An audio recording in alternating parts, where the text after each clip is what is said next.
काय साहेब, कसं काय करायचं, कसं काय बरं करायचं, ही सोडून कसं चालेल. आता बळराम महाराज येतील, रुक्मिणी देवी समाचाराला येतील. कसा झाला आहे तो समाचार. आताच ती मित्रांना डोकं उठवून गेली, सुलोचना तोंड सुकवून गेली आणि भद्रावती नाही नाही ते चाकून पळून गेली. सर्वजणी माझी निर्घोषणा केली. सखे चंपावती, अगं त्याने केलेला तो कठोर उपवास अजून माझ्या कानात घुमत आहे. बाईसाहेब शांत व्हा, बाईसाहेब शांत व्हा, शांत व्हा. मुलाचं खुशीत बोलणं मनावर घेऊ नका. शीन झाड्यात सापडली की तिला कोणी खडे मारू शकतात. हे दैवाचे खेळ आहेत बाईसाहेब, हे दैवाचे खेळ आहेत. खरंच ग बाई,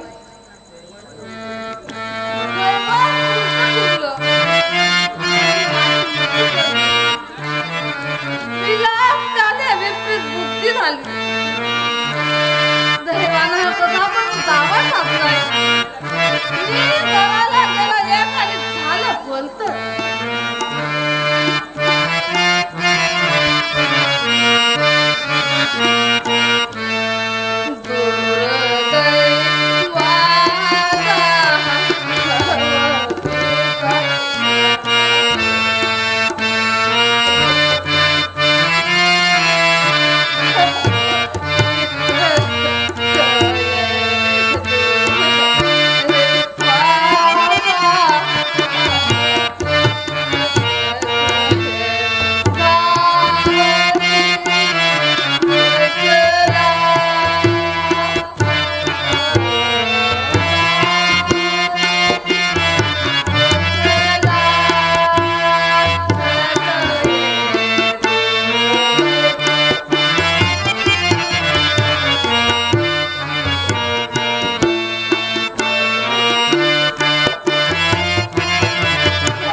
दासिनी, मी कृत्य आहे व दास्य आहे.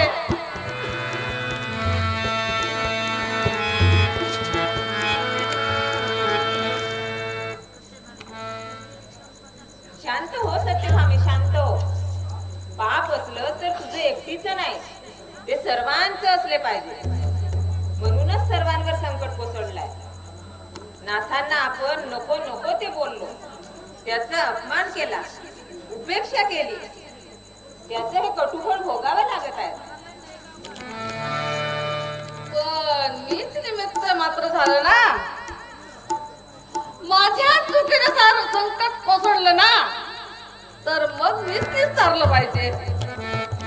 मीच नाथांना सांगेन, माझा सामंतक मनी देते, माझा पारिजातक देते, पण माझ्या पतिदेवांना मुक्त करा. हे बघ, माझा सामंतक, माझा पारिजातक, माझ्यावरचे संकट मीच निस्तारीन, ही मी पणाची भाषा यापुढे नको ग. अग, या अहंकारानंच तर सारा घात झालाय. बरं बाई, मी अहंकारी, मी लोभी, मी गर्विष्ठ. तुम्ही म्हणाल ते खरं, माझं ते खोटं. अग, अशी गावरी गावरी होऊ नको सत्यभामा. जे काय करायचं वडील धरायच्या सल्ल्यानेच करायचं, इतकंच माझं म्हणणं. कडलं हो कडलं, वडील धाऱ्या म्हणजे तुम्हीच ना. सत्यभामेनं नातांना प्रदेशात लोटलं, पण वडील धाऱ्या पटकनाने त्यांची मुक्तता केली. अतिकृती मिळवायची आहे तुम्हाला. सुटकेचे श्रेय मला मिळतायचं नाही, असंच ना. कसं सांगू सत्यभामा तुला. अग, मला ते श्रेय नको. कोणाच्याही आरवल्यानं सूर्य उगवला म्हणजे झाला. वडीलपणाचा मान नको. तो मान आहे बलराम भाऊजीचा, रुक्मिणी देवीचा. म्हणूनच मी त्यांना इथं बोलवले आहे. त्यांच्या सांगण्याप्रमाणे आपण वागायचं, समजलं ना. समजलं. भाऊजींना बोलवलं ते ठीकच केलं, पण त्या राधेला इथं बोलवण्याची दुर्बुद्धी का सुचली? त्या मायाविनीच्या बोलावण्यात त्या सापडलाच नसते, तर मी नाथाच्या नाथाला लागलेच नसते, आणि हा दारुंगा प्रसंग ओढवलाच नसता. पांढऱ्या पाय ह्या नगरीला लागलं, म्हणूनच तर हे संकट ओढवलं. आता तरी असं बोलणं सोडून द्या सत्यभामाताई. त्या थोर स्त्रीचा महिमा सुदामजीकडून ऐकलाय मी. तुम्ही म्हणता ते सती नाही ती. यशोदामाई इतकाच तिचा अधिकार मोठा आहे. बरं बाई, तुम्ही म्हणाल ते खरं. त्या राधिकाचा अधिकार मोठा असेल, तुमच्याहून मोठा असेल. ते लोक तिच्याविषयी बोलतात ते खोटं, आणि तुमची नावाची खरी असेल, पण ते इथं येऊन काय करणार? कपाट. तुमच्या आमच्या सारखीच मुडमुड रडणारच ना.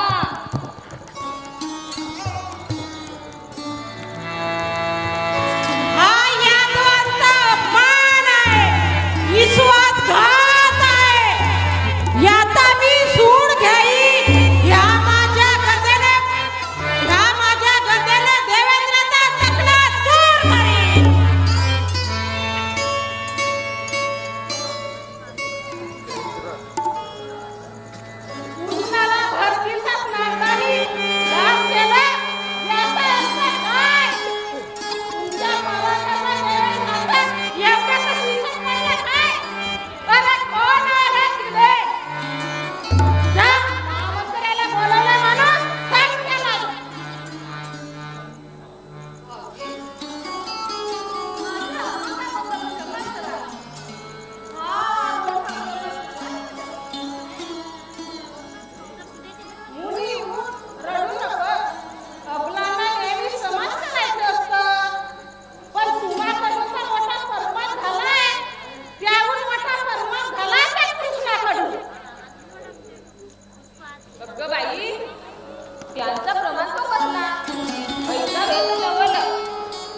मला तरी त्यांचा काही प्रमाण दिसत नाही भाऊजी. उगाच त्याचा काहीवर घेऊ नका. ह्या तुमच्या कौतुकालाच बिघडत नाही. नारदाहून, देवेंद्राहून हे आमच्या बंधुरात मोठे अपराधी आहे. पण ते कसे काय? भाऊजी क्षमा करा, माझ्या लक्षात नाही आलं. नाहीच यात. अगं असे पहा तर ही सत्यभामा बोलून चालून अलगडला. पण ह्या कृष्णाच्या काही गेली होती कुठं? स्वतःला एवढा तत्वज्ञानी राजकारणी समजतो तरी त्या तलवारीवाल्या मुलीच्या मागोमाग मुकाट्याला गेला कसा तो? त्यांना का बरं दोष देता भाऊजी? एकदा नारदाचे दास झाल्यावर त्यांना सेवक धर्म पाळणं भागत होतं. क्रमप्राप्तच होतं ते धर्म पालन. वारे धर्म पालन. नारदानी मुळीच धर्मात धरून दानच मुळी घेतले नाही. कारण कोणत्याही आरक्षिणीला पतीचे दान करण्याचा अधिकारच नाही. म्हणूनच ते दान परमात मानण्याचं काही कारण नाही. पण तुमच्या अतिमान बुद्धी पतिराजाने ते परमान मानलं आणि त्या कपटी नारदाचे भार वाईट पडलं. इंद्राचे दास झालं. असं हे राजश्रीला तू ह्या कैवारी घ्यावा. धन्य धन्य रुक्मिणी, कृष्णाची बायको सत्याच खरी. क्षमा करा, चुकले मी. होऊ नये ते झालं. पण भाऊजी, आता या संकटातून मार्ग कसा काढायचा याचाच आधी विचार केला पाहिजे. काही करा, अहो त्यांना सोडवून आणा हो. या पारिजातापायी आपत्ती कोसळली. देवेंद्रने एवढा कपट युवर घेतला. तो पारिजातात तिथे परत द्यायला सिद्ध आहे. पण आम्ही ह्या गोष्टीला सिद्ध नाही. परत कृष्णाला पराक्रम जिंकून आणलेला पारिजातक आहे तो. आम्ही तो गगनचुंबी वृक्ष म्हणजे यादवांचा विजय पताका मानतो. वृक्षच काय, त्या वृक्षाचा एकाही पाठ त्या इंद्राला परत मिळणार नाही. मग नारदाच्या देवेंद्राच्या दास्यातून त्यांची सुटका कशी होणार? घनघोर युद्धानं. दुसरा मार्गच नाही. कारण इथे येण्यापूर्वीच मी नारदाला निरोप पाठविला होता. पण बरे बोलाने कृष्णाला आमच्या स्वाधीन करा. पण पुन्हा आमच्याशी असं कपट करणं वागणार नाही असं आश्वासन द्या.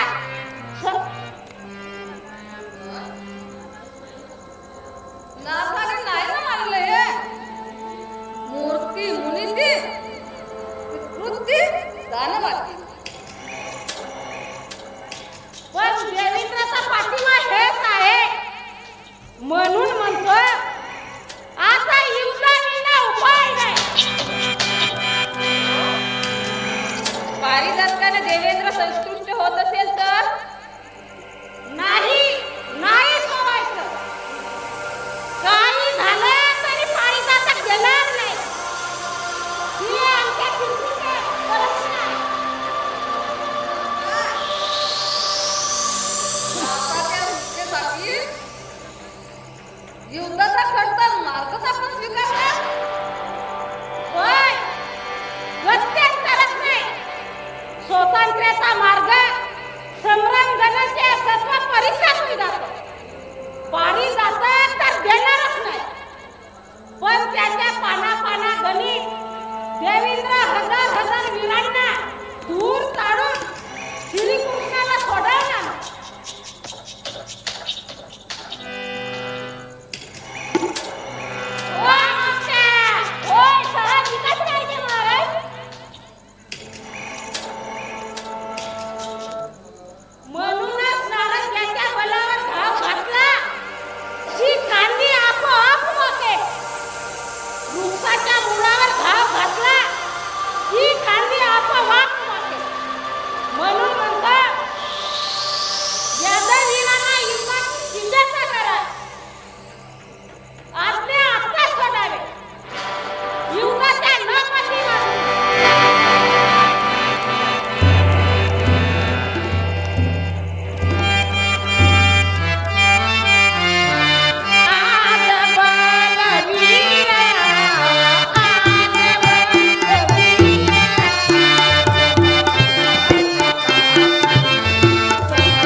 असेल तर कडुलिंबाचा रस हवा कशाला?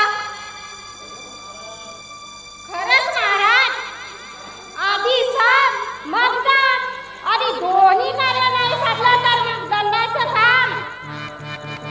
अहो, हा राजनीतीचा पराक्रमी सिद्धांत मला ठाऊक काय नाही, पण त्या धूर्त राजमुनीचं संभ्रमाची मात्रा चालणार नाही म्हणून तर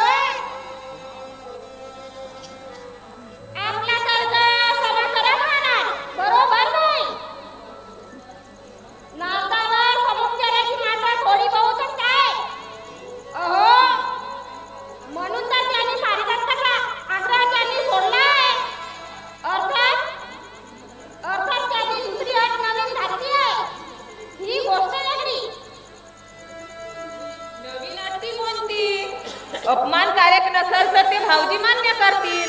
सांगा कसली अट आहे ती? द्रव्याची सुवर्णाची, कृष्णाजीची सुवर्ण तुला करण्याची. कृष्णाजीचा भारोभार मिळाले तर कृष्णाजीला नारद मुनी कृष्णाजीला सोडून घ्यायला सिद्ध आहे. ओके, बरं मनसते. घे ना आपल्या वडिलांवर. भरपूर दक्षिणा हवी आहे.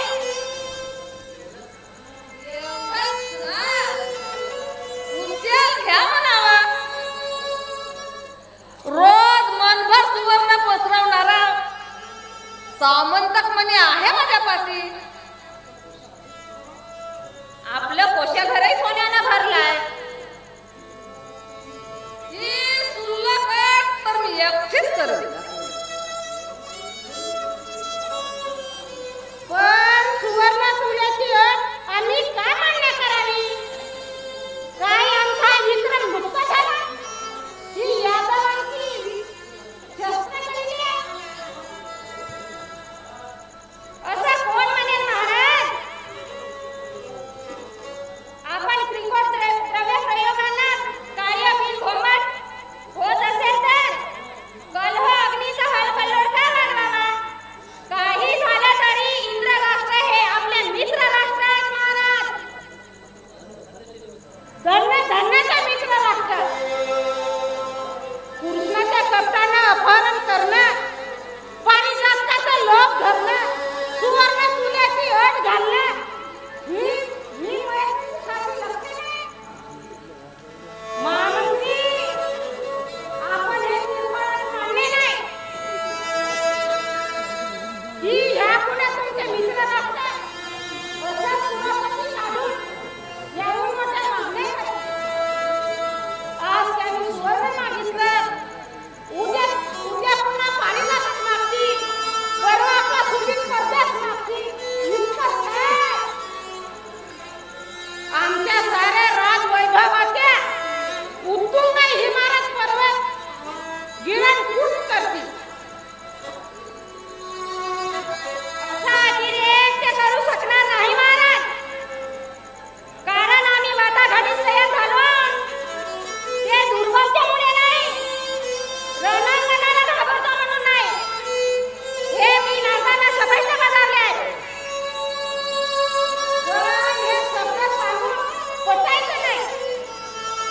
तर गदेच्या परारानं धनुष्याच्या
इथे कुणी कुणाचा भाऊ नाही. निदान बळजोडीचा भाऊ दाखवला विना राजकारणात कोणी कुणाचा होत नाही. जिथे भीती तेथीच भीती. हाच आमचा रोखोक न्याय आहे. खरं आहे भाऊजी, खरं आहे. पण महामंत्र्याच्या मध्यस्थीनं नारद तिकडे वाटाघाटीला येत आहे. त्यांची अटही किरकोळ आहे. सध्या तरी युद्धमार्ग सोडावा म्हणते मी. शक्यतो रक्तपात नको.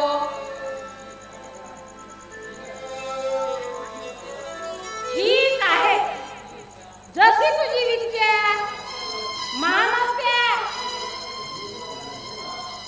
रामा रत्नखचित भव्य तुला शिंदे करा. ती पाहुणास नारदाच्या डोळ्यात भिडले पाहिजे. जशी आज्ञा महाराज. राज्य होण्याच्या वेळी आपली सुवर्ण तुला केली होती. त्याच वेळचा काढला या अंगणात उभा म्हणजे झाला ना. आत्ताच ती व्यवस्था करून येतो मी. पाहिलं तुम्ही? तुमच्या पतिराजांनी आपणास तसा प्रसंगात लोटलाय तो. निमूटपणी नारदाचा दात झालाय तो. असा संताप आला की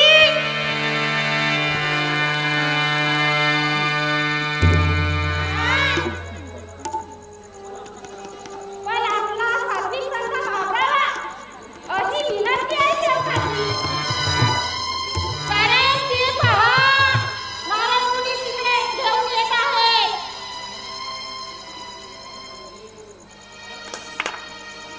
अरे रे, काय पाहतो आहे मी हे. माझ्या प्रिय बंधूचे असे भिंडवळे. त्यानं उन्मत्त कंसाच्या उरावर पाय दिला.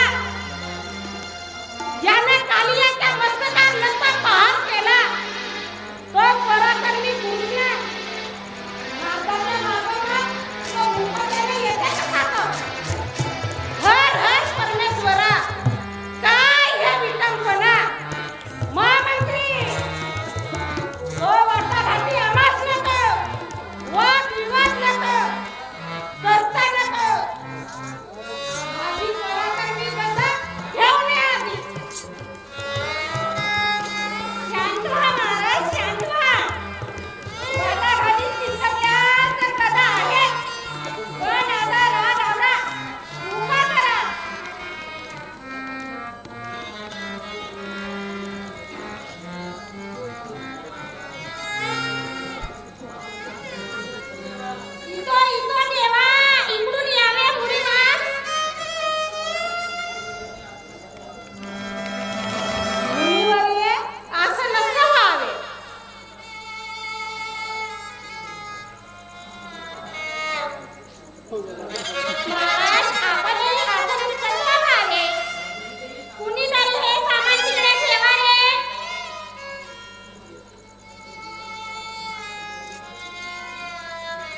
आम्हास वाटाघाटीची तडजोडीची कर्तव्य नाही. कृष्णा करू का तसा? आता निघूया तू. कृष्णा अरे जाऊ दे रे त्यांना एकटे. कसे काय तुला नेतात ते पाहतो मी. शांत व्हा महाराज, शांत व्हा.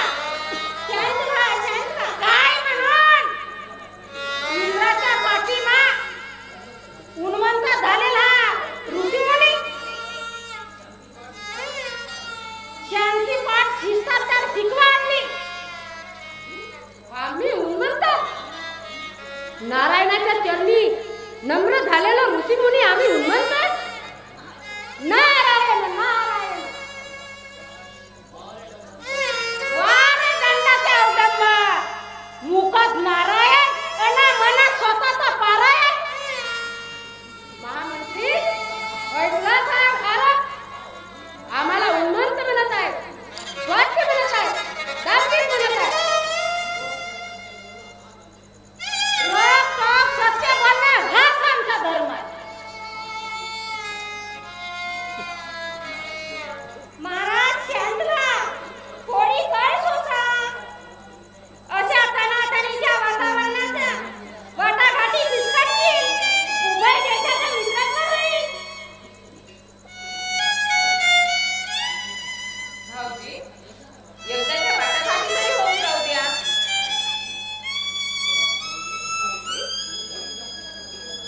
येऊन टाकू ना याला सोबतला. आणि मग पाहूयात मान अपमान.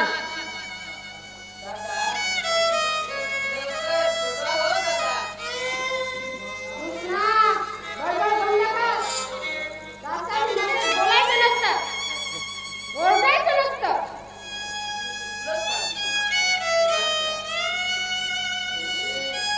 अरे रे कृष्णा काय हे तुझा अद्यपान? हात काय धरतोस? मुद्रा काय वाहतोस? ओझं काय वाहतोस? घरच्या लोकांची भांडण आणि हे पैसा कुठे लोटांगण धिक्कार असा तुझा.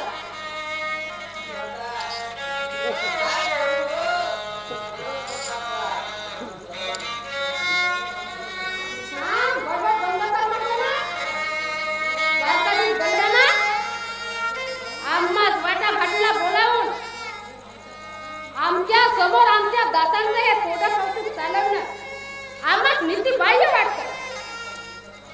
अशा या उद्दाम हिंसक वागण्यानं शांततामय सहजीवनाच्या राजनीतीला हरताळ बसलं पाहिजे. निष्काम कटुता वाढत युद्धाचा प्रसंग ओढवत आहे. म्हणून पुन्हा पुन्हा कष्ट बजाव. शांत व्हा मुनिवर्य. आपल्यासाठी संकटात ऋषीमुनी शोधाला बळी होऊ लागले तर हे विश्व म्हणण्यात राख रांगोळी अरण्य बनेल. विश्वानं म्हणण्याचा रूप घेतला तरी संतांनी इतर जलधारा बरसणाऱ्या मेघासारखं व्हावं. म्हणून हात जोडून विनंती करतो की आता मूलभूत कार्याला प्रारंभ व्हावा. कृष्णाजींना कुठेही बसू द्यावे. ठीक आहे तर क्षमा हे थोरांचं भूषण. कृष्णा बस त्या आत्म्यावर.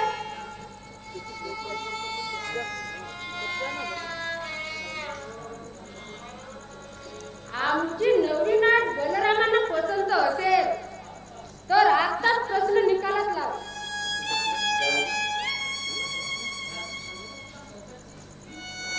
याची सुवर्णातला करण्याची हीच ना. होय. पण बारकापती बलराम महाराज म्हणून भिडून बसले आहेत. त्यांना आमची नवीन अटक बळीने वाटत असावी. असा तर्क करणं डोईजर असणाऱ्याला शोभेल. फिरका लग्न मुलीला नाही. आमचे कोषागार सुवर्ण कोषागाराने भरले. सोनं कमी पडलं तर देवेंद्रचा सुवर्ण तुला सुवर्ण भंडार जिंकून आणू. समजलं? समजलं. तर मग कराच तुला सिद्ध आणि पाहू द्या तुमचं वैभव. ती पहा, वा, आज सुंदर आहे. मग दक्षिणा म्हणून तिची मागणी करा. तुला दान आटोपल्यावर कृष्णा बरोबर रत्न जगीत घेऊन द्यायचा अर्धामध्ये. द्वारकेचं हे एक रत्न घेऊन चाललो होतो तर हा एवढा आकांत आणि वर म्हणता हा रत्न जडीत साधवा घेऊन जा म्हणून. धन्य धन्य तुमचं अवतार. धन्य धन्य तुमचा दरवे लोक. मला वाटलं होतं की ऋषी मुनींना हे दरवेला माती मोल वाटते पण नाही. पण भारभार सुवर्ण मिळवण्याची हाव धरून मुनिराज बाया बाप्याला फसवू शकतात. त्यांच्या नवऱ्याला पळवू शकतात. मुनिराज तुमचा कणकाचा लोप तर सिद्ध झालाय. आता कणकेचा लोपच काय तो सिद्ध होणार आहे. तर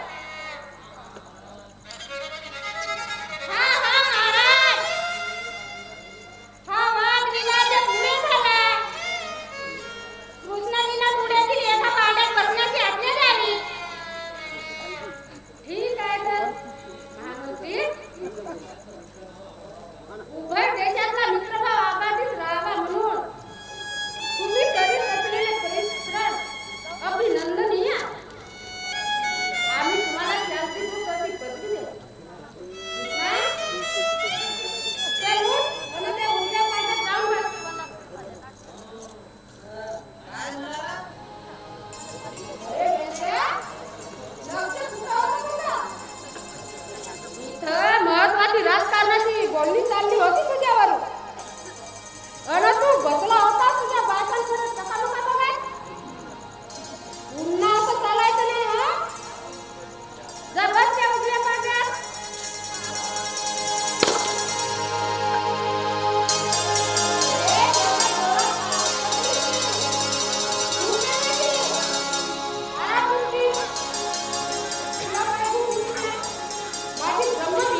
मग पाहता काय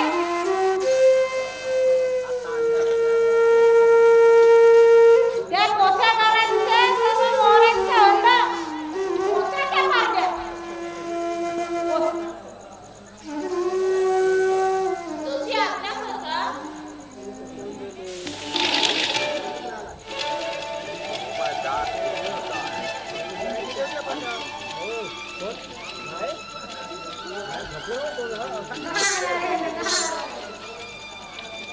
वाघेचं वैभव कसं आशा मेघासारखं गाजत आहे.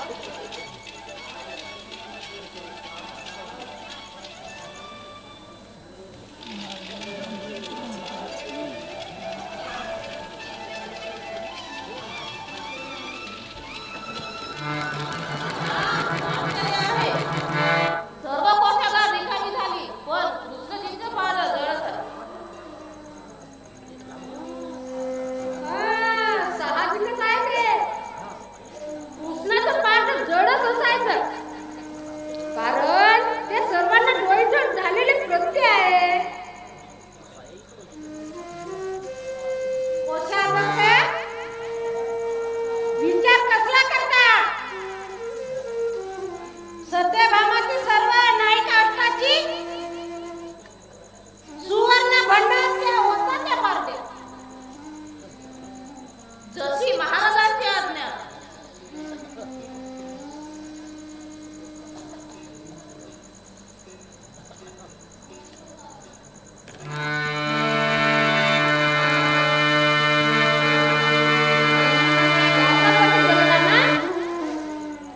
का बरं असा इंद्राला बळी पडता? सोन्यापरी सोनं जाईल आणि सोन्यासारखा भावही गमवा. त्यांची चिंता तुम्हाला कशाला? सोनं कमी पडणार नाही. सोनं कमी पडला तर देवेंद्राचा कोशागार लुटून आणू.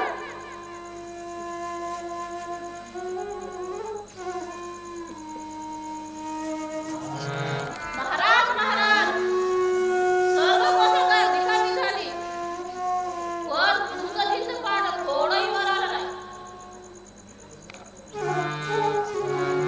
तर माझा हा मुकुट दाबच्या पारड्यात.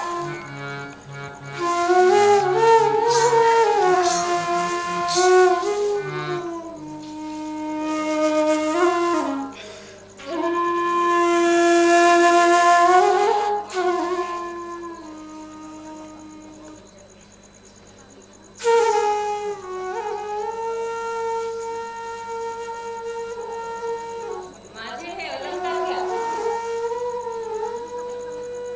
देवा दागिने द्या.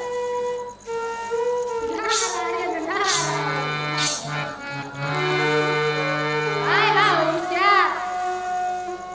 अरे का उगा चिरेला बळी पडता? राहू द्या कृष्णाला माझ्या पाशी दास म्हणून. इंद्र लोकात सुखाने राहील बिचारा. नाही तरी त्याच्यावर कोणाचंच खरं प्रेम नाही. कपटी उन्हाट म्हणून त्याची निंदाच करीत असतात तुम्ही. आणि आता त्याचा एवढा मोठा काय आला? हे बंधू प्रेमाचं आणि पती प्रेमाचं प्रदर्शन.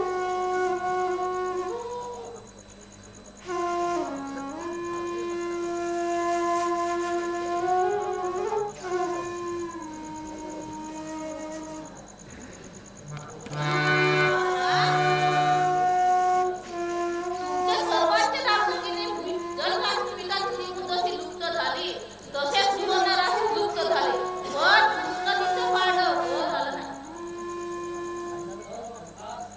तर मग खास काही कपटाचा प्रभाव दिसतो. इंद्रदान म्हणतात ते हेच असावं. नसेल भाऊजी.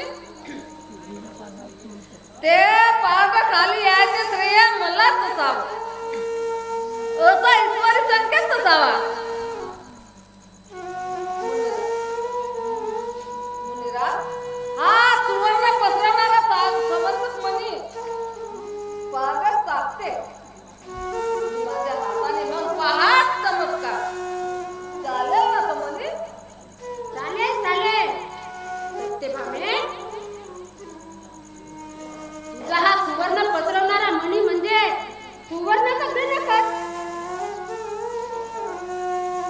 त्याला पारड्यात टाकण्याची युक्ती तुझ्या बुद्धीला साजेशी आहे. बघूया तुझा ह्या गुण.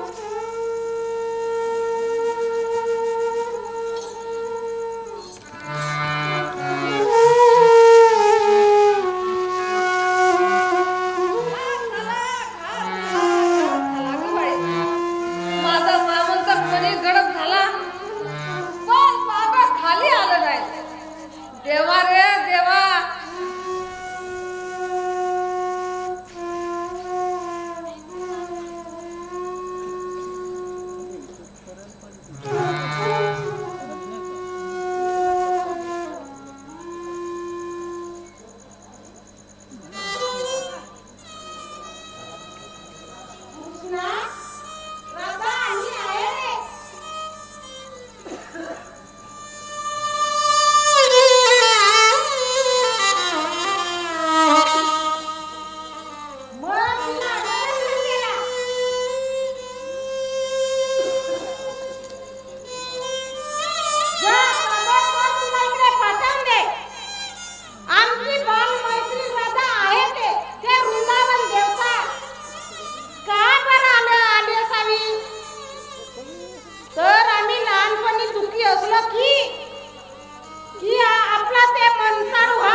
आमच्या दुका हरण करायला आली असेल ते.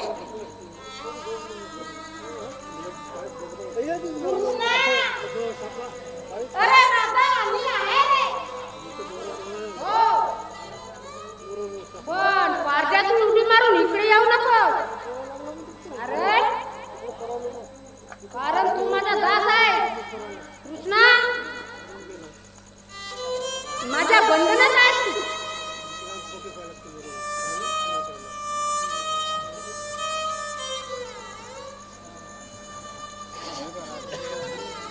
बंधनात कसा असेल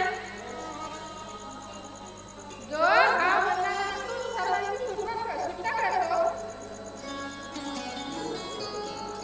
तो भगवंत बंधनात कसा असेल ज्याला आपल्या प्रभावाने गोकुळच्या गवळणी तसेच मथुरेच्या हजारो राजराणी मुक्त केल्या. तो उत्तम बंधनात कसा पडेल. माहेरी लाडक्या लेकीनं मोकळ्या मनानं खेळावं वागावं. त्याचप्रमाणे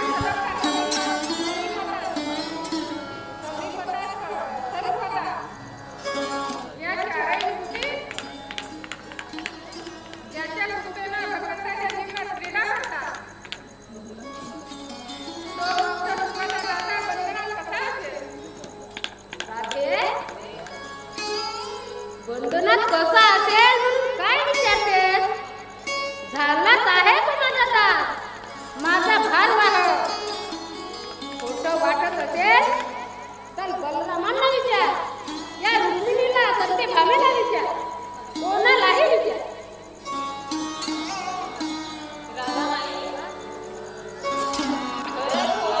नागाचे देवेंद्राचे दातानं गात झाले हो. का त्यांची दुर्दशा सांगतो. ते सुवर्णाच्या पारडं खाली आलंच नाही. त्यांची सुवर्ण तुला होऊ शकलीच नाही तर आपण सारे त्यांना अंतरणार. हे सगळ्यांना आपल्या अंतःकरणातच असेल तर अंतःकरणी असेल.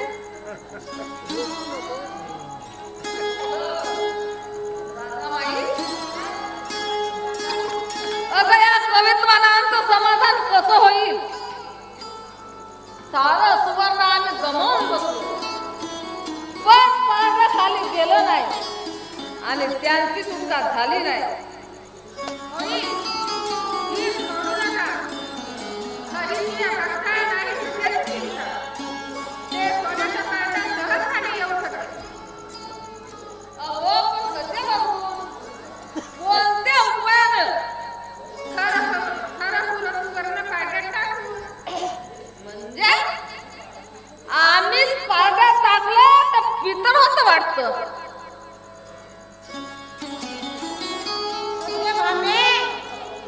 एवढा कोणाला उलटून करते काय. यांचं काय भाग. या नात्यातून मला सोडवलं.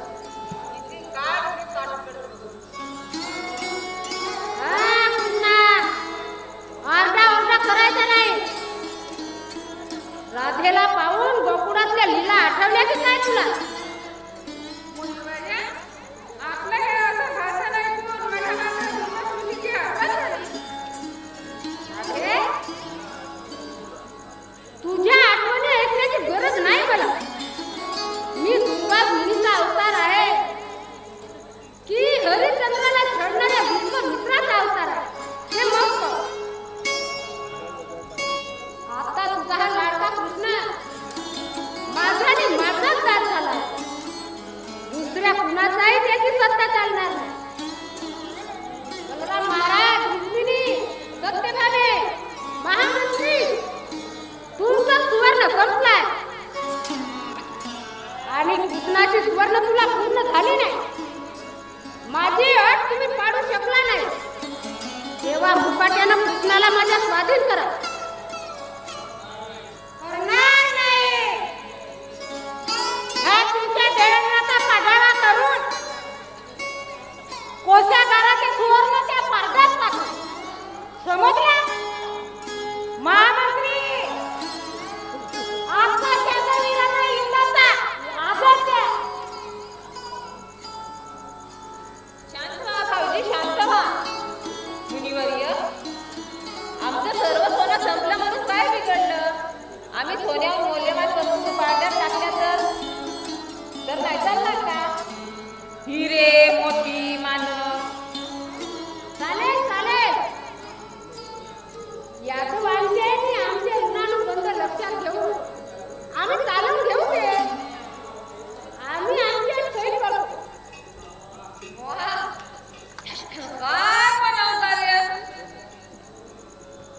एवढ्या सोन्याबरोबर हिरे मानकं मिळणार म्हणूनच जावं तुम्ही एवढं सैल करणार. हो, आम्ही दयाळू अंतकरणानं सोन्याची एक सैल करणार. गर्वीच्या बायांसारखी जीभ सैल सोडणं आम्हाला कसं ते जमणार? सत्यभामे, मला लोभ बसला तर तो कृष्णाचा, सोन्याचा नाही की चांदीचा नाही. चला, काय वाटेल ते त्या पाण्यात टाका. तांब, पितळ, लोखंड काय वाटेल ते का म्हणून? यदुनाथाच्या तुला कमी वस्तूंनी का म्हणून? तो तुमचा प्रश्न आहे. मला लोभी म्हणू नका म्हणजे झालं. काय वाटेल ते त्या पाण्यात टाका. ठीक आहे, आम्ही आमची रत्नाचे भंडारे साधी रिकामी करू.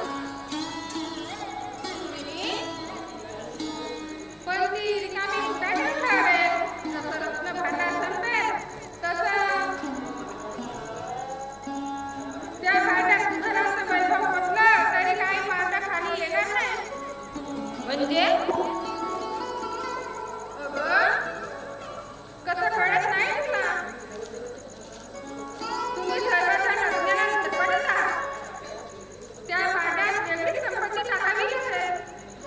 ती कोणती? कुठं आहे ती संपत्ती? जिथं असेल तिथं आता घेऊन येईन मी ती. अगं, दुसरीकडे कुठे जायची गरज नाही. इथे जायची संपत्ती. काय? इथे? होय, इथे. तुझ्या निर्मळ हृदयाचे भांडार. कस्तुरी उठाला आपल्या नातीलाच सुगंधी कस्तुरी आहे. याची विस्मृती व्हावी. कमलिनीला आपल्याच केवढा मधुर मकरंद आहे. याची जाणीव नसावी कसं झालंय तुझं? रुक्मिणी केवळ कृष्ण म्हणजे केवळचा गवळी नव्हे, द्वारकेचा राजा नव्हे, तर परमेश्वराचा अवतार आहे. अरे तू आहे त्याची कृष्णकथा, त्याची जीवभक्ती, साक्षात जगदंबेची मानवी मूर्ती. अज्ञानाचा पडदा दूर करून जगन्माते संतांना ओळख. म्हणजे कृष्ण प्राप्तीला आवश्यक असलेली दिव्य संपदा तुला अवश्य सापडेल. ए गोकुळच्या गौरणी अन वृंदावनातल्या जोगिनी, पुरे कर तुझं प्रवचन. तुझ्या पाठी काय चिडूक मिडूक असेल तर ते पाट्यात टाक. मी कृष्णाच्या प्रेमाची भिक्षा मागणारी साधी भिकारी तुम्हाला पाहिजे असलेली कोणत्याही प्रकारची संपत्ती माझ्या पाशी नाही. अगं, कोणत्या प्रकारची संपत्ती आहे तुझ्या पाशी? कोणत्या मुलका वेगळ्या संपत्तीची गोष्ट करत आहेस तू? ते तुमच्या पाशी आहे, माझ्या पाशी आहे, सर्वांच्या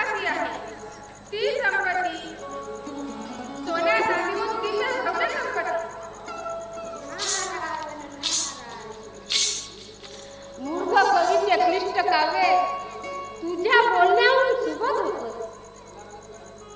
मला तर काय बोधच झाला नाही. होळी पहा जगन्मातेचा अवतार जगन्मातेचा अवतार असलेली मी छान लग्न झाली आहे. तेव्हा जर मी भावपूर्वक या सावळ्या कमळाची सेवा केली असेल, सुधागंधाची भक्ती केली असेल, तर मी निर्दक्ष निष्काम प्रीतीचा सारा भंडार केवळ प्रियतम हरी जर मी वाहिलं असेल, तर जर माझा प्रेम गंगा लिंबासारखं अनंत, चंदनाच्या धुपासारखं, गंगाजळासारखं पवित्र असेल आणि या देहाचा रोम न रोम, माझ्या मनाचा कणकण कृष्ण कृष्ण या ध्येयानं पुलकित झालेला असेल, तर या जगन्मातेच्या मानवी मूर्तीला भाव भक्तीची दिव्य संपदा तात्काळ सांगतो. जर कृष्णाशिवाय अन्य कोणत्याही पुरुषाला मी माझे दैवत मानलं नसेल, जर कोणत्या हरिभक्ताविषयी माझं मन मत्सरानं जडलं नसेल, कोणत्याही ऐन लोकांच्या अपेक्षानं मी या परब्रह्म स्वरूप पुरुषोत्तमाची सेवा केली असेल, तर आत्मज्ञानाचा, भक्तिभावाचं, निष्काम प्रेमाचं, 52 कधी सुवर्ण या कृष्णाच्या पट्टराणीला प्राप्त हो. राधाबाई, तुम्ही म्हणता ते लखलखीत 52 कसे सुवर्ण सापडलंय. नीट स्वरूपात विश्वरर झाल्यानं अज्ञानाच्या भंडारात अंधारात पडलेलं ते निर्मळ भक्तिभावाचे सुवर्ण हृदयाच्या भंडारात मनचक्षूंना दिसले. सर्वांच्या भाव भक्तीच्या संपत्तीचा अत्यंत साधक प्रतीक म्हणजे तुळशीपत्र. ते कृष्णाला अत्यंत आवडणारं तुळशीचं पवित्र पान त्या बागेत टाक. भक्तिभावाच्या गंगाजळात स्नान झालेलं ते एक विमुक्त पान ते पाट्यात टाक. सारं ब्रह्मांड खालती आणू शकेल. ठीक आहे, आशीर्वाद असावा. सखे चंपावती, अंगणातल्या तुळशीचं पान एक घेऊन ये ग.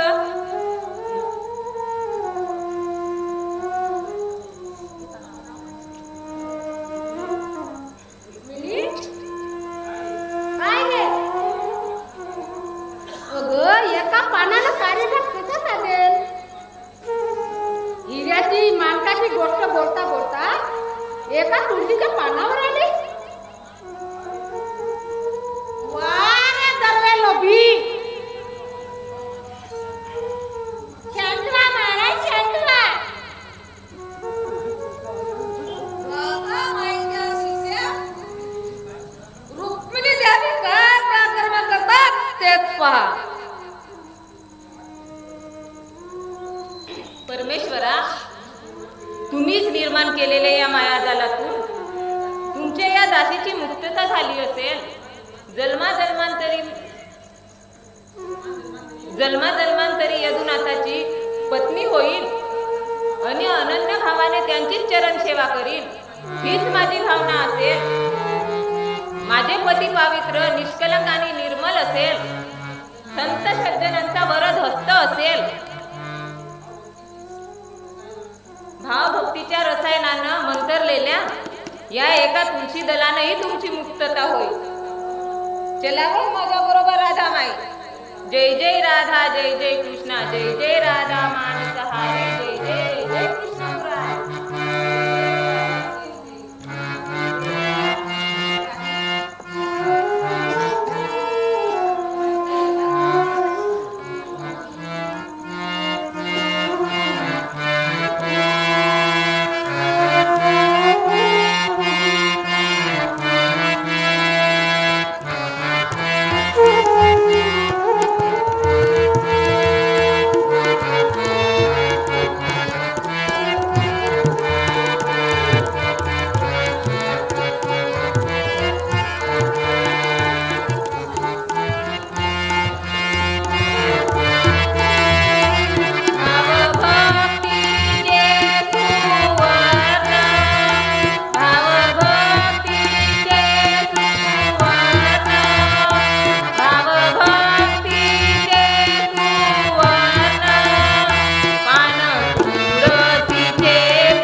Hello hello.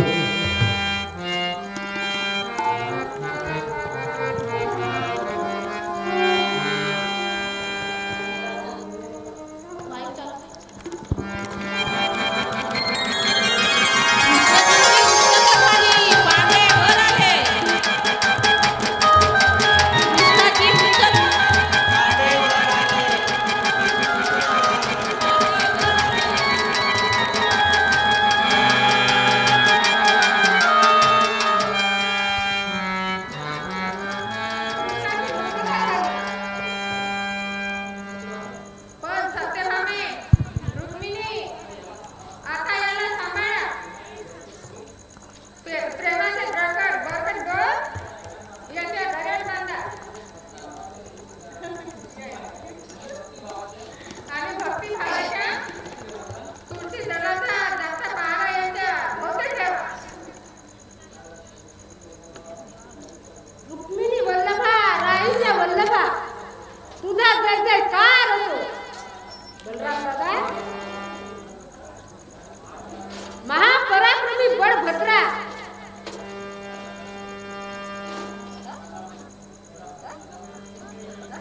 राधामाई, धन्य धन्य तुला प्रभा. कृष्णा, आज राधामाई इथे नसतीस तर ह्या सुवर्णाच्या पत्करला राजी नाही. कार्यभाग झाला नसता. आणि या लोभी मुनीवर एका तिंबेना सुशीला देवेंद्राच्या दासातून सुटता. दादा दादा संभाळ करा. नारद मुनींना आणि देवेंद्रांना दोष देऊ नका. म्हणजे सत्य पाहिलं का? दादा शुद्ध भक्तीचा आणि निष्ठेचं प्रीतीचा महिमा सर्वांना विजेसता त्या सत्यभामेला पटविण्यासाठीच नारदांना कपट